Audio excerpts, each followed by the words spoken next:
não vamos perder nem um pouco dessas palestras que vêm para enriquecer o nosso conhecimento.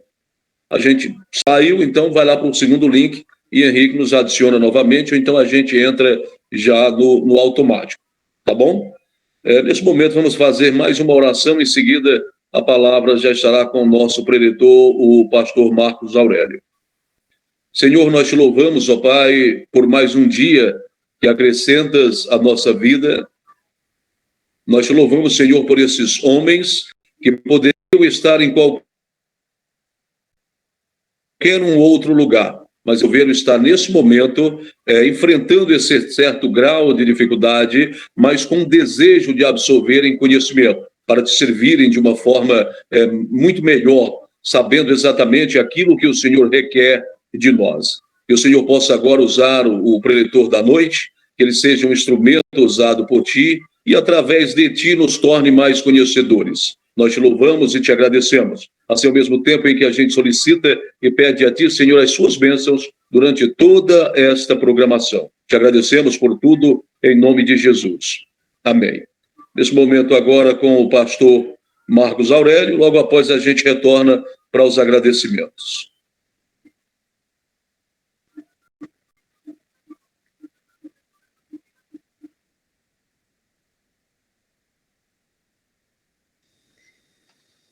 Queridos irmãos, que a graça e a paz de Jesus Cristo habite ricamente em vossos corações. Todos me ouvem bem? Quero aqui saudar a todos, em nome da nossa sinodal, de homens do nosso sínodo cearense interiorano, abraçar o nosso presidente, o Marinho, nosso vice-presidente, nosso querido Ripardo Júnior, a diretoria aqui presente, todas as federações aqui representadas, as UPHs aqui presentes também do nosso sínodo, de cada presbitério, presbitério dos Inhamuns, presbitério central do Ceará, presbitério sul do Ceará. O nosso abraço e expressar minha alegria, a honra de poder participar com vocês em tão importante evento idealizado e promovido pela Sinodal do trabalho masculino do nosso sínodo. Que Deus abençoe ricamente a vida de cada homem presbiteriano do nosso sínodo e de cada igreja, de cada UPH local, de cada federação. Queridos irmãos, nós temos aí um grande desafio diante de nós, né? Pensar sobre a importância do guia de trabalho das sociedades internas, também o resgate do valor dos nossos símbolos de fé, sem dúvida nenhuma, é uma grande tarefa para os preletores que vão passar por aqui. Eu queria iniciar dizendo para vocês que a vida cristã, a vida da igreja, ela precisa ter três pilares fundamentais. O primeiro pilar é o pilar da doutrina, da sã doutrina. O segundo pilar, que está ligado a esse, é o pilar do governo e da vida da igreja, da disciplina da igreja. E o terceiro pilar, que sustenta a comunidade de fé, é o pilar do culto ao Senhor. Então, nós precisamos de uma doutrina sadia, de um governo sadio e de um culto sadio. Então, esses três pilares se constituem aquilo que forma a base para uma comunidade eclesiástica, para a igreja do Senhor Jesus. Precisamos do pilar da doutrina, que não esteja rachado, que não esteja comprometido, que não esteja balançado, envergado. Precisamos de um sistema de governo que emana dessa doutrina, que regulamenta a vida dos crentes, que regulamenta a disciplina eclesiástica, e nós precisamos também de um culto que agrade a Deus, que exalte a Cristo, centrado na pessoa de Deus, na palavra de Deus, onde nós, como igreja reunida em culto ao Senhor, possamos declarar as maravilhas do nosso Deus, possamos em uma só voz demonstrar a nossa fé, o nosso amor por Jesus.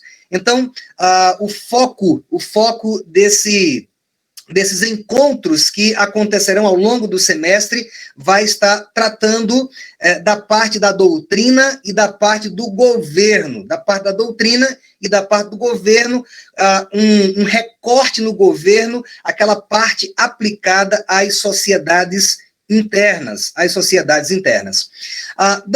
antes de entrar na importância da doutrina, eu queria apenas relembrar para vocês que as forças de integração da nossa igreja, que envolve o departamento infantil, que envolve os adolescentes, que envolve os jovens, que envolve os homens, as mulheres da igreja, tem sido historicamente uma grande ferramenta no trabalho, na integração e na unidade do povo de Deus. Eu não sei se vocês lembram, mas desde 1993, nós utilizávamos o antigo Manual Unificado das Sociedades Internas, desde 1993. Então, de 93 até 2015, as sociedades internas, ou as forças de integração, um outro nome dado às sociedades internas, trabalharam com o MUSE, com o Manual Unificado para as Sociedades Internas. Então, de 2003 a 2015, nós temos aí 22 anos que as sociedades internas trabalharam com o MUSE. E o que aconteceu?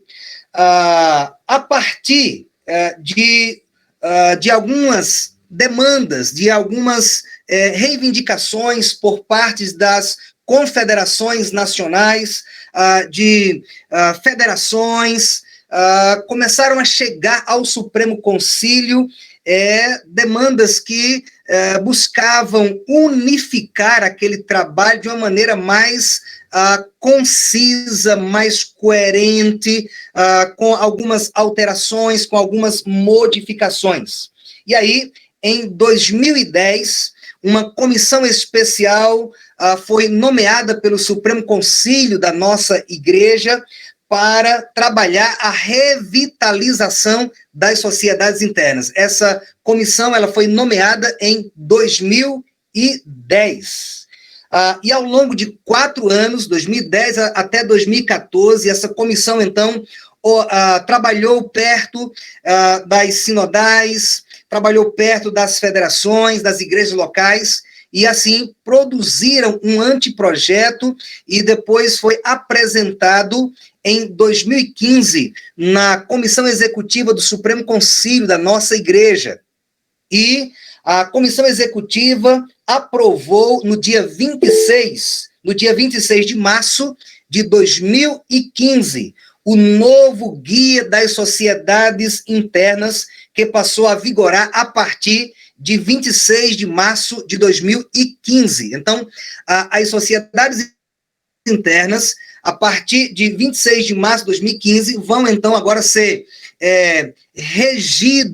vão estar sendo conduzidas através do GTSI, Guia de Trabalho das Sociedades Internas. Então, a Comissão Executiva determina para a nossa casa editora publicar esta cartilha com as novas mudanças, esse guia para as forças de integração da IPB. De maneira bem simples, como é que está definido o conteúdo e a forma do GTSI? Como é que está definido, então, o conteúdo e a forma do GTSI, que serve de regimento interno, de guia, de manual para as crianças trabalharem na IPB, para adolescentes trabalharem na IPB, para jovens, mulheres e homens trabalharem na IPB, agora com mais consonância, com mais integração, com mais coerência no sistema. Então, o que nós temos? O conteúdo está dividido da seguinte maneira, está dividido de maneira simples em 2 partes. aqueles que já leram, já estudaram o nosso guia das internas, puderam perceber que o guia está dividido em duas partes.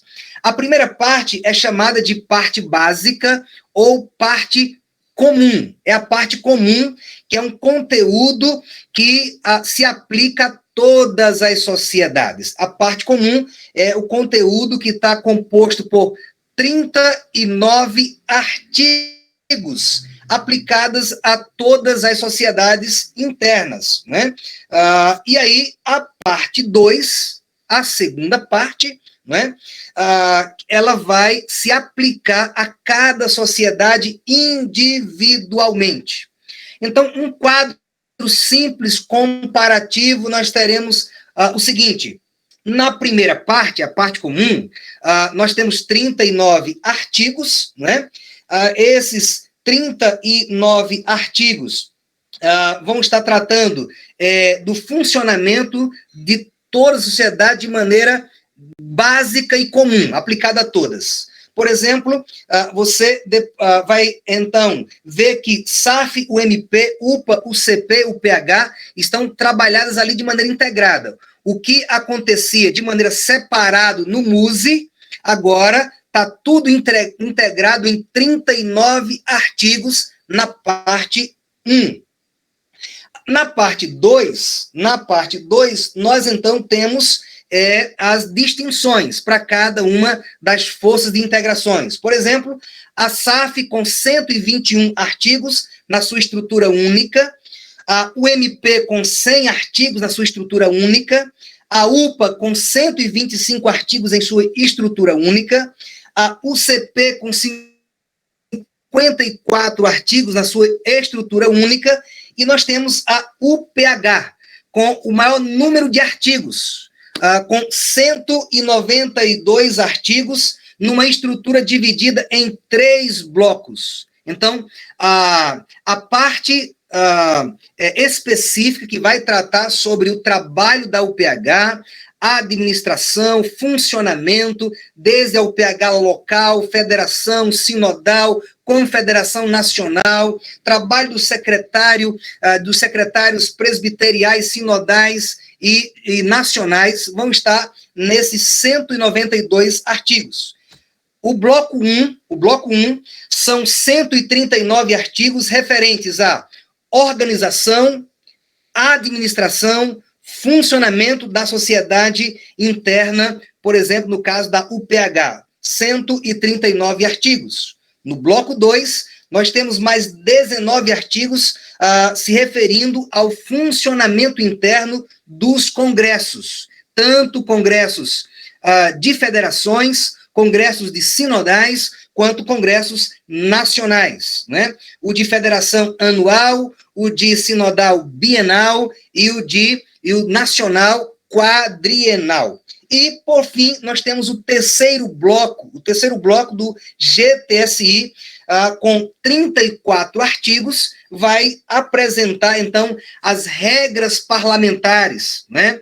Como um bom congresso pode funcionar, como uma boa plenária pode funcionar, quem deve falar primeiro, a quem se dirigir a palavra, quanto tempo você tem de fala, quem pode votar, quem apenas tem direito à voz, como processa as eleições e assim por diante. Então, nós temos aí a parte da segunda divisão do GTSI para a UPH, o bloco que trata de organização, administração, funcionamento da sociedade interna, o bloco que trata sobre regimento interno dos congressos e o bloco que trata sobre as regras parlamentares. Então, meus irmãos, uma palavra aqui importante: por que nós cometemos tantos erros no funcionamento, no trabalho local da UPH, no trabalho da federação, no trabalho da sinodal e no trabalho nacional? Porque nós desconhecemos o nosso manual, nós desconhecemos nosso regimento, o nosso guia de trabalho para o funcionamento da nossa sociedade. Então, a nossa palavra aqui sem dúvida nenhuma, aliada ao intento, né, da diretoria, da sinodal, é que cada diretoria de UPH local, cada diretoria de federação, cada diretoria de sinodal e nacional, aqui no nosso campo sinodal, cada sócio possa ler a primeira parte, que trata das sociedades de maneira comum, e a segunda parte, que trata sobre cada uma das sociedades, a SAF, a UMP, a UPA, a UCP e a nossa querida UPH. Então, essa parte aí é uma parte que cabe a cada diretoria, a cada presidente, a cada vice-presidente, a cada secretário executivo, primeiro, segundo secretário de cada diretoria. Então, aqui nós temos uma visão panorâmica da história e do conteúdo e da forma do nosso GTSI. Eu estou vendo aqui que nós só temos 9 minutos, é isso mesmo, meu irmão Marinho? Ok. Alguma observação? Meu irmão, só um minuto. É verdade, 9 minutos. Aí, quando vencer, a gente migra para o segundo link. Segundo link. Ok. Nós podemos, então, partir já de maneira imediata para a importância da doutrina, saindo um pouco do governo e já entrando na doutrina, meu irmão Marinho? Pois sim, pode ser. Podemos sim, então. Então, como eu disse para vocês, uma igreja, para que esteja corretamente estabelecida, ela precisa de 3 pilares. O pilar da doutrina, o pilar do governo. Veja, o GTSI está dentro do pilar do governo. O governo da nossa igreja é a nossa Constituição, né? Nosso manual presbiteriano, Constituição, que compõe da parte administrativa da igreja, a parte do Código de Disciplina da igreja e os princípios de liturgia, de culto da igreja, né? E os seus regimentos internos de todas as autarquias, e no caso aqui, das sociedades internas, de como funcionam as forças de integração.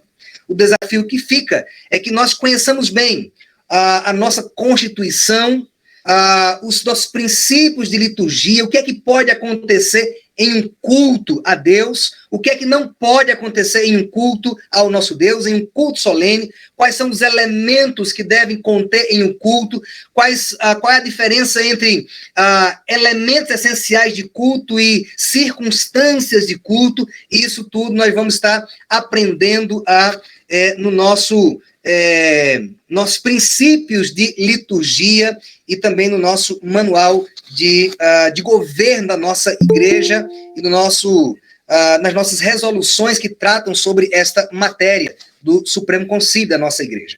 Um desafio importante também é que cada crente presbiteriano acesse o site da Secretaria Executiva da nossa igreja, com todos os documentos, resoluções, atas disponíveis a todo crente presbiteriano. O programa Calvinos também disponível para conselhos, presbitérios, sínodos, também aberto para consultas, para cada presbiteriano ter acesso aos seus documentos confessionais e administrativos. Então, meus irmãos, vamos pensar na doutrina. Uma das grandes perguntas que nós precisamos fazer a qualquer crente em Jesus é: no que você acredita? No que você acredita? E, em geral, o crente ele vai responder: eu acredito na Bíblia como a única regra de fé e prática, a palavra de Deus. E aí você pergunta para ele: mas como você interpreta a Bíblia, os seus ensinos e tudo aquilo que a Bíblia traz para nós em forma de ensinamento e de doutrina? Como é que você interpreta? Você interpreta a partir do seu estudo pessoal ou você interpreta a partir da grande herança que a igreja nos legou, através dos seus grandes postulados de credos e confissões doutrinárias produzidas por meio de muito estudo, de muita pesquisa, de homens de Deus, teólogos, homens dedicados, homens piedosos que devotaram a sua vida a estudar e a ensinar a palavra de Deus. Portanto, não basta dizer eu creio na Escritura. Você precisa dizer eu creio na Escritura e na correta interpretação da Escritura, a interpretação esta é forjada e testada ao longo de 2000 anos de história. Olha só como isso é importante. Eu creio na Escritura e na sua correta interpretação, testada ao longo de 2000 anos de história. Então, não é simplesmente dizer eu creio no sola Escritura. Sim, nós cremos. Mas como é que você se aproxima do texto bíblico? Como é que você interpreta cada passagem? Como é que você interpreta um texto narrativo? Como é que você interpreta um texto de lei? Um texto de legislação? Como é que você interpreta uma epístola, uma carta? Como é que você interpreta uma parábola? Como é que você interpreta uma literatura poética? Como é que você interpreta uma literatura profética? Portanto, como vocês percebem, não é simples assim. Eu creio na Bíblia, que a Bíblia é a palavra de Deus, mas quando nós entramos no campo da interpretação da Escritura Sagrada, aí sim nós iremos perceber o grande legado que a igreja nos oferece ao longo da história. E é sobre o nosso legado, da nossa tradição reformada, que eu gostaria de pontuar sobre o valor da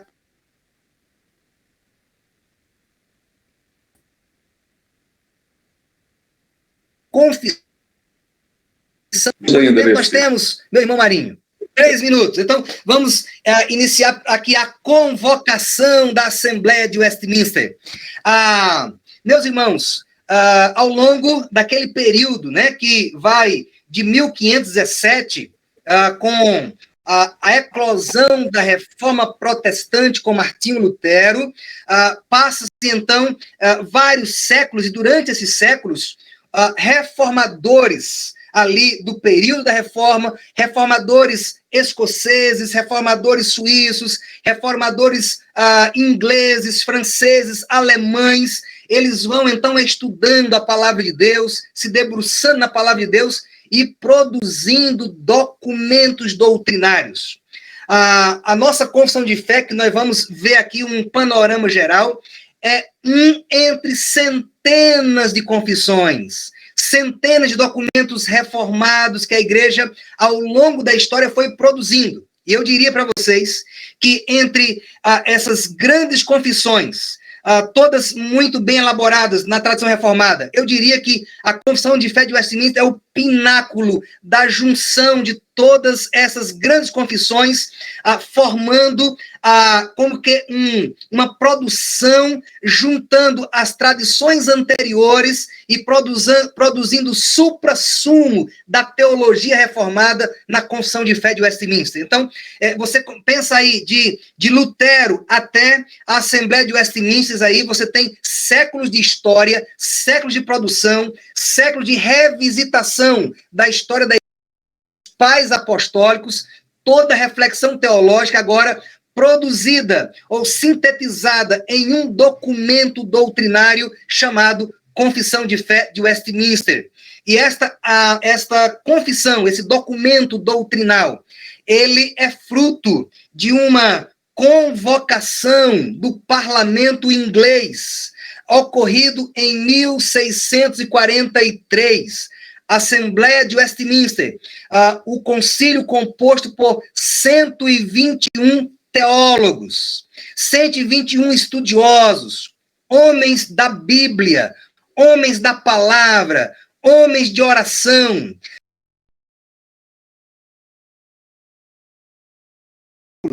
aos mais diversos erros doutrinários e teológicos. A igreja foi dando respostas. A igreja deu resposta no século II, no século III, no século IV, no século V, ajustando a compreensão da fé, ajustando a compreensão da doutrina. Essa doutrina vai sendo amadurecida, essa doutrina vai ganhando vai sendo testada pelo tempo. Então, quando você chega em 1643, a Assembleia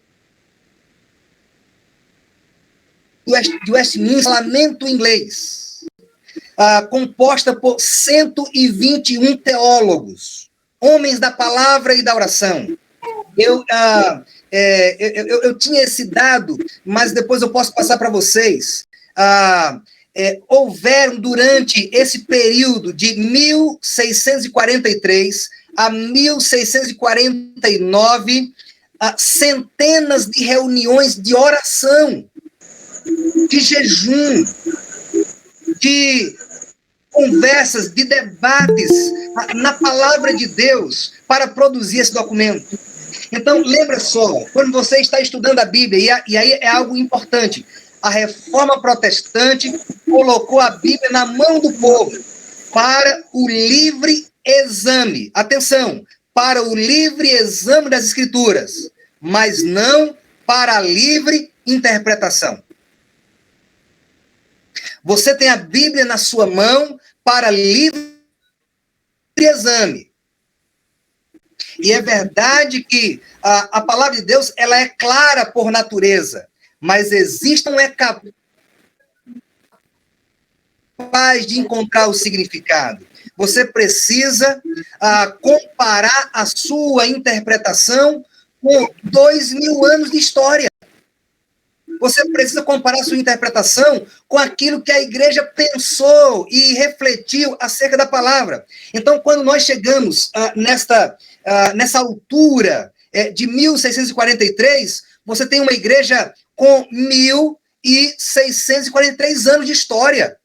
Você tem uma igreja madura, uma igreja que é capaz de produzir um documento à luz da Sagrada Escritura, que tenha relevância histórica, que unifique a igreja e os continentes no pensamento e nas doutrinas da reforma. Então, veja, nós temos 121 teólogos, homens da palavra e da oração. Nós temos, além desses 121 teólogos, nós temos mais 8 representantes escoceses. Estes vieram da Escócia, homens de grande capacidade bíblica. Eles não tiveram direito a voto, mas tiveram direito a voz. E, por incrível que pareça, esses homens da Escócia, com a sua sabedoria, herdada por John Knox, o nosso pai do presbiterianismo ali na Escócia, deram uma contribuição grandiosa para a produção da Confissão de Fé de Westminster. Esses 8 representantes escoceses, 4 pastores, mais 4 presbíteros, além de 30 leigos. Então, vai somando aí 121 teólogos, 30 leigos, representando o parlamento, né? Os representantes do povo em geral da Inglaterra, como que a Câmara de Deputados Federais e os representantes dos príncipes, que é a chamada Casa dos Lordes, que era como se fosse aqui os representantes do Senado Federal. Então, você tem 121 teólogos, você tem 15 representantes do povo e 15 representantes dos príncipes e mais 8 representantes escoceses, se reunindo num período de 1643 a 1649, ali entrando em 1650. Muitos anos, muitas reuniões, muita oração, muito jejum, muito debate. Então, o que nós temos em nossas mãos é o fruto de toda uma história de reflexão, de experiência, é fruto de séculos do ensino bíblico sério, do estudo da palavra de Deus, da reflexão teológica, da experiência religiosa. nós temos diante de nós uma grande confissão, um resumo do ensino bíblico essencial, que une cristãos dos vários continentes, cristãos da Europa, cristãos da Alemanha, da Inglaterra, da Escócia, da Suíça, cristãos da Holanda, cristãos da América, e nós como herdeiros dessa mesma tradição. Gente, é maravilhoso nós sabermos que nós estamos falando a mesma língua de homens que viveram há quanto tempo antes de nós? Há quase 400 anos antes de nós. Confessando a palavra, a infalibilidade, a inerrância, a suficiência, a autoridade da Sagrada Escritura. Então, você tem um documento que merece a nossa atenção. Um documento que a Igreja dos Estados Unidos adotou como o seu documento principal de doutrina. O documento que a Igreja Presbiteriana do Brasil adotou como seu documento de doutrina, Confissão de Fé de Westminster, e os catecismos, que é o mesmo conteúdo da confissão, em forma de perguntas e respostas, acessível às crianças e aos adultos, acessível para qualquer pessoa. Então, esta é a nossa grande produção. Eu queria agora apresentar para vocês, eu não sei se eu vou ter tempo, mas 9 coisas sobre a nossa confissão de fé. 9 importantes informações sobre a nossa confissão de fé de Westminster. Primeiro, nós já temos quase 400 anos de história. Já dava para ser desmentida, já dava para ter sido combatida, já dava para ter sido revelada como enganoso ensino. Mas não, ela passou no teste da história. A história já comprovou que a nossa confissão é uma interpretação saudável da Escritura Sagrada. Então, ela fornece às igrejas reformadas nos vários continentes, igrejas reformadas e presbiterianas em todo o mundo, um resumo vibrante dos principais ensinos da Sagrada Escritura. Primeira coisa importante, a Confissão de Westminster foi projetada como um guia doutrinário seguro para manter as verdades, o ensino sadio da Sagrada Escritura contra todo tipo de heresia, contra todo tipo de erro.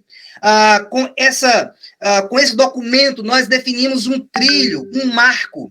Aqueles que não concordam com essa interpretação genuína, sadia, considerando a gramática do texto bíblico, considerando o gênero literário do texto bíblico, considerando a história do texto bíblico, a cultura por trás de cada passagem da Escritura, a intenção original do autor, a comparação de Escritura com Escritura, dentro do livro, dentro do Testamento e dentro da Bíblia inteira. A confissão, então, ela foi projetada para ser um guia doutrinário seguro para a Igreja do Senhor Jesus. A guerra civil na Igreja da Inglaterra, em uma convulsão política, social e eclesiástica, como primeiro passo para a reconstrução da Igreja, o parlamento, então, convoca uma Assembleia Nacional do clero para aconselhar, para orientar como a Igreja da Inglaterra deveria crer, qual a sua doutrina, como ela deveria ser administrada, o seu governo, e como ela deveria cultuar a Deus. Portanto, doutrina, vida e culto está presente na nossa Confissão de Fé de Westminster. Esse documento expressa a mente, a compreensão da Igreja a respeito das verdades das Escrituras, mostrando como a Igreja deve adorar, como a Igreja deve viver segundo a Escritura Sagrada em um sistema de trabalho unificado. Então, é guia seguro de doutrina.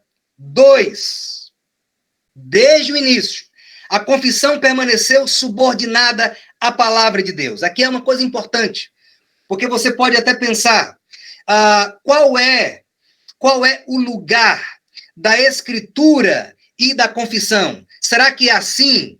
Não. A Escritura está acima da confissão. A confissão está subordinada à Escritura. Portanto, o valor da confissão é proporcional à fidelidade da compreensão do texto da Escritura. É o Espírito Santo falando pela Escritura que produz a doutrina. Não é a confissão sobre a Escritura, é a Escritura sobre a confissão de fé. É tanto que, se hoje um concílio da igreja se debruçar no texto bíblico e na história da interpretação e perceber que a confissão errou em algum ponto, pode ser emendada, pode ser ajustado aquele ponto doutrinário, porque a confissão está subordinada à Escritura. O que é a confissão? É uma correta interpretação da Escritura. Portanto, a Escritura é a norma que normatiza a confissão. A Escritura é a norma reguladora e a confissão é a norma regulada. Percebeu a diferença? Aqui, a Escritura é a norma reguladora e a confissão é a norma regulada pela Sagrada Escritura. Agora, é bem diferente do que você ler um texto bíblico hoje e fazer como o Russell Tetzel, que é o fundador das Testemunhas de Jeová, que lê uma passagem da Escritura, oferece uma interpretação pessoal, individual, exclusiva dele, e cria, sabe o quê? E cria uma seita. Irmãos, as seitas que existem no mundo é fruto de uma interpretação de um homem só. É fruto da interpretação pessoal de alguém. A confissão de fé é fruto da interpretação da igreja ao longo dos séculos. Não é a interpretação de um homem. É a interpretação de concílios, de homens e mais homens, gerações após gerações, dizendo a mesma coisa acerca do texto bíblico. Atenção para um detalhe. Se você estiver estudando a Bíblia e chegar a uma conclusão no seu estudo da Bíblia, pegue essa conclusão, compare com aquilo que a confissão de fé ensina, com aquilo que a tradição da igreja ensina, e aí veja, se a sua conclusão é diferente daquilo que a igreja reformada entendeu ao longo do século, quem é que tem mais chance de estar errado? É você sozinho ou uma tradição inteira que pensou, refletiu e estudou naquele texto bíblico? Quem tem mais chance de estar errado? Você ou a confissão? Sem dúvida nenhuma, você tem mais chance de estar errado. Por quê? O Espírito Santo de Deus não foi dado a um homem só.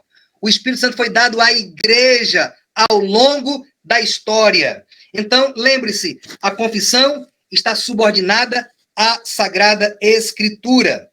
Ao longo do trabalho da Assembleia, os membros foram obrigados, por juramento, a afirmar apenas as proposições apoiadas na Escritura. Atenção para esta informação. A confissão, na sua produção original, na Assembleia, tinha 33 capítulos. Hoje nós temos 35. A igreja americana entendeu acrescentar mais 2 capítulos à confissão. Um capítulo dedicado à doutrina do Espírito Santo e um outro capítulo dedicado às missões, à missão da igreja. Mas, atenção para uma informação importante. De todos os capítulos, começando ali pela da Assembleia na Inglaterra, 33 capítulos. Sabe quantas porções bíblicas apoiam esses 33 capítulos? Quantas porções bíblicas? Estudadas, examinadas com cuidado? 4.000 versículos bíblicos. 4.000 porções da palavra de Deus. entendida, estudada, examinada à luz do seu contexto, para produzir esses 33 capítulos e depois acrescentado pela nossa igreja mãe dos Estados Unidos, o capítulo das missões e o capítulo do Espírito Santo de Deus. Então, 4.000 textos bíblicos examinados acuradamente para produzir esse grande documento. Terceira informação. A confissão visa apresentar verdades fundamentais. A confissão seguiu um sistema de fé abrangente e unificado, que remonta ao credo dos apóstolos. Olha a ligação, confissão de fé e credo dos apóstolos. Nós estamos ligados à igreja ao longo de 2.000 anos de história.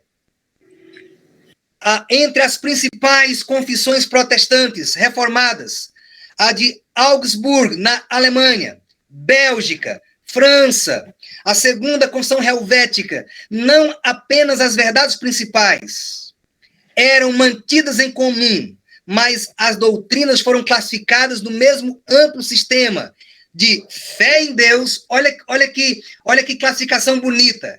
Fé em Deus e dever para com Deus. Por que não dever para com Deus e depois fé em Deus? Por quê?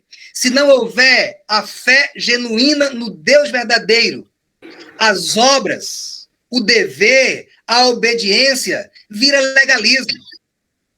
Primeiro, fé em Deus. Depois, o dever que Deus requer de todo homem.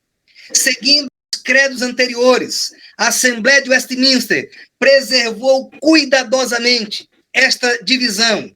Primeiro, fé, depois obras. Primeiro, fé, depois serviço. O que o homem deve crer vem antes do dever de Deus para o homem. É assim também que os nossos catecismos estão distribuídos.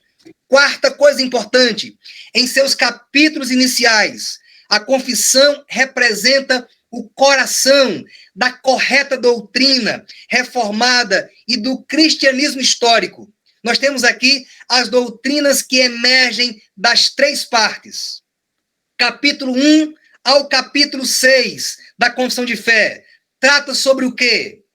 Trata sobre a Escritura como a autoridade maior da nossa fé.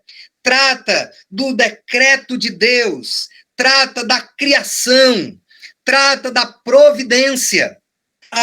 Do capítulo 7 ao 8, nós vamos aprender sobre a obra de Jesus, como o único mediador entre Deus e os homens, como o nosso único redentor. Então, capítulos 7 e 8 são tudo sobre a pessoa de Jesus, os ofícios de Cristo, sacerdote, profeta, rei, único mediador entre Deus e os homens.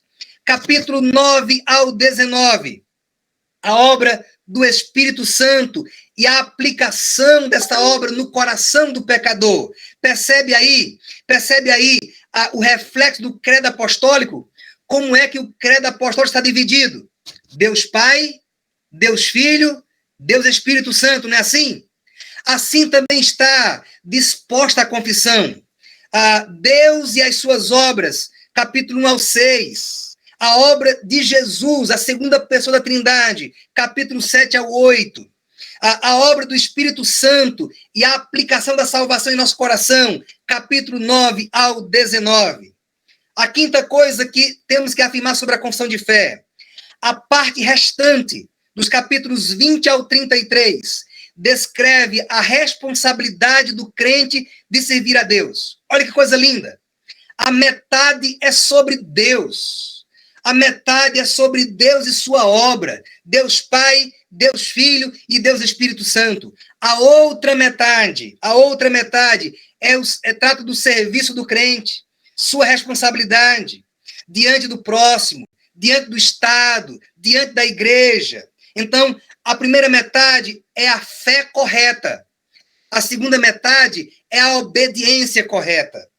Passando pelos capítulos 25 a 31, a confissão desenvolve a doutrina da igreja, a comunhão dos santos, os sacramentos, batismo, santa ceia, e o amplo alcance sobre disciplina eclesiástica, dos capítulos 25 ao 31. E o ponto culminante, o ponto alto da nossa confissão, é sobre a glorificação da igreja, e que é o assunto dos capítulos 32 e 33. É a igreja entrando no seu estado de glória. Trata sobre a volta de Cristo, a doutrina das últimas coisas, a morte, estado intermediário, juízo final, ressurreição, novo céu, nova terra. Ainda, a nossa confissão trata sobre a liberdade cristã, liberdade de consciência. Afirma como a consciência do crente individual é livre para servir somente ao Senhor Jesus. A confissão também, em sétimo lugar, oferece uma plataforma bem estabelecida para expressar consenso, de tal maneira que igrejas reformadas no Brasil, igrejas reformadas na América do Norte, igrejas reformadas na Holanda, igrejas reformadas na Inglaterra, elas pensam concordemente, porque nós temos uma mesma interpretação das santas e sagradas escrituras. Mas ainda, encontrada dentro de cada um desses 9 elementos essenciais, a confissão está centrada na igreja de Jesus Cristo. Tudo que nós produzimos é em favor da igreja. A igreja é o foco dos interesses de Deus. Jesus Cristo disse: eu edificarei a minha igreja, e as portas do inferno não prevalecerão contra ela. Se você perguntar, Senhor Jesus, qual é a posse mais preciosa que o Senhor tem nessa terra? Não, ele vai responder: não são os mares, não são as montanhas, não é o sol, não é a lua, não é as estrelas, mas é a minha igreja, é o povo da aliança, é o povo que eu escolhi, que eu amei, que eu resgatei com o meu próprio sangue. A confissão, ela tem a intenção de servir como um depósito, como um tesouro da doutrina da Sagrada Escritura. Mas esse tesouro não pode ficar encastelado nas mãos apenas de um grupo seleto de pessoas. Por isso, foi produzido os catecismos. Os catecismos é o conteúdo das confissões, em forma de perguntas e respostas. O breve, para que papai ensine os filhos.